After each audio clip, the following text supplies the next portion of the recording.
Hey guys, what's up and welcome back. We got a lot for you today, so we're just gonna jump right on in. First up, we have a brand new map being announced in Overwatch. Now, I did not expect it to be announced the day after I had made a video saying expect another map. The new map, Eichenwalde, is a beautiful German castle. This map looks like it has lots of verticality and lots of corners and extra routes, considering there is an entire town leading into the castle. Whose map do you think this is? Could it be Mercy or Reinhardt perhaps? What if I told you this is the home of our favorite Omnic, Bastion? That's right. So it looks like the animated short will probably give us some hints as to the history of this location and Bastion's connection to it. If I were to make another guess, I would say expect both Sombra and the new map to hit the PTR on the 23rd.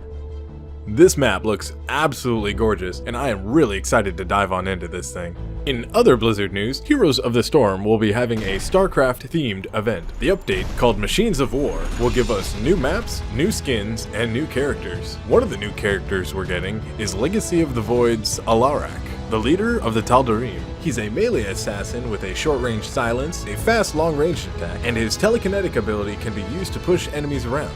And his two heroic abilities are Deadly Charge, which causes him to dash forward, dealing damage to everyone in his path, and Counter Strike, which is fairly self-explanatory. He will block it and return damage to a nearby enemy. Now, the other character being released on Heroes of the Storm is Overwatch's own Zarya. Now, I'm not gonna lie, I didn't see Zarya as being the next Overwatch character to get released into Heroes of the Storm. I think she is going to be an absolute beast in HOTS. We're gonna have to find out though. I haven't played in a little bit, but when she comes out, I'll probably go back and play some. Now, normally I wouldn't report on this, but this actually caught my eye and it looks really fun. So Call of Duty Infinite Warfare has released what their zombie mode is going to look like. Now, most people would have assumed a zombie horde mode in space is probably going to be something akin to Dead Space, but no. This looks a lot like an 80s style Zombieland, if anything. Now, this is actually a really interesting idea and makes me a little bit more interested in Call of Duty. I've never been a fan of the zombie modes in almost any game. In fact, I've never really been a fan of zombie games or movies, to be completely honest. But Zombieland was hilarious, and so possibly striking similarities with this trailer is what makes me enjoy it more. It looks as though you can play as one of 4 characters.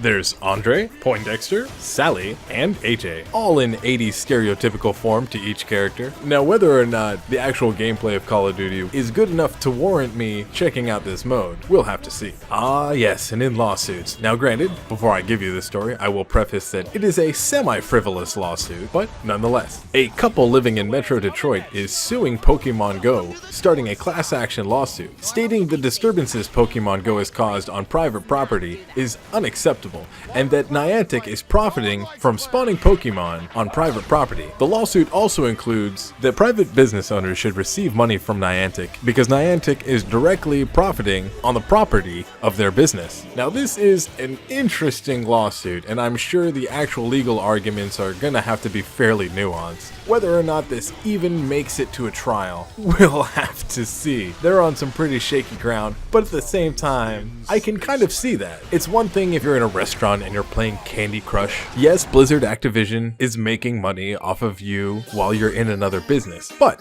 in the case of Pokemon Go, most of these people are going into these businesses without the intention of purchasing anything there anyways. They're only going in there because Niantic has spawned something virtually in their physical location. But to be honest, if anything, I think the game is already bringing them more customers by virtue of what they're doing. The private property part, I can understand. I don't think they'll receive any money, but if something does come from it, it will be in the form of Niantic not being able to spawn Pokemon on residential private properties and only in public spaces, which, to be completely honest, is fair. The only time you would ever want that is if you're playing at your house and you want them to spawn there. And now our very last story for the day. Man, these have just been coming quick. So a week ago when I showed you guys the VR peripheral that Intel had made for the Vive, it looks like Intel has said, screw it, we're gonna do it on our own. They have introduced their brand new wireless controllerless VR headset. Now this is what I'm talking about. This is the kind of generation that I can get into. I think the wires are far too cumbersome. I think the controllers are still too awkward. There are good and bad things about them. Also with this first generation, I'm not going to buy right away because as we know, any type of new controller that is using a camera is most likely not going to be 100% accurate in the early stages, but will get progressively more accurate. But if you say that the Kinect was already the first generation of this technology, I'd be willing to give that to you. And if you look really closely at the headset in question, look at that right in the middle, we have the exact same camera orientation as the peripheral that they made for the Vive. It looks like someone higher up at Intel said, hey, whoa,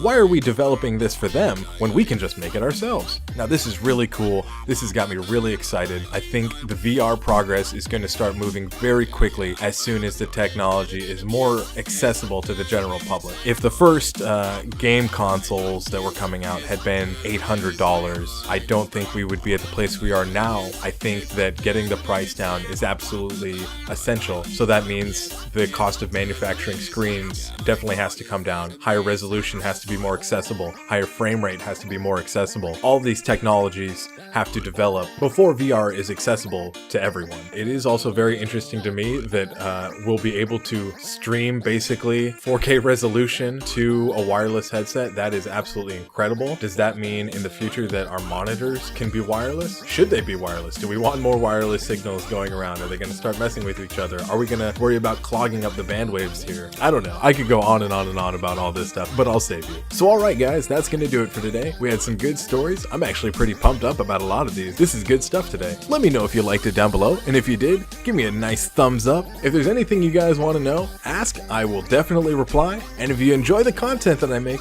be sure to hit that subscribe button and come back. Alright guys, that's going to do it for today. And as always, take it easy, and I will see you next time.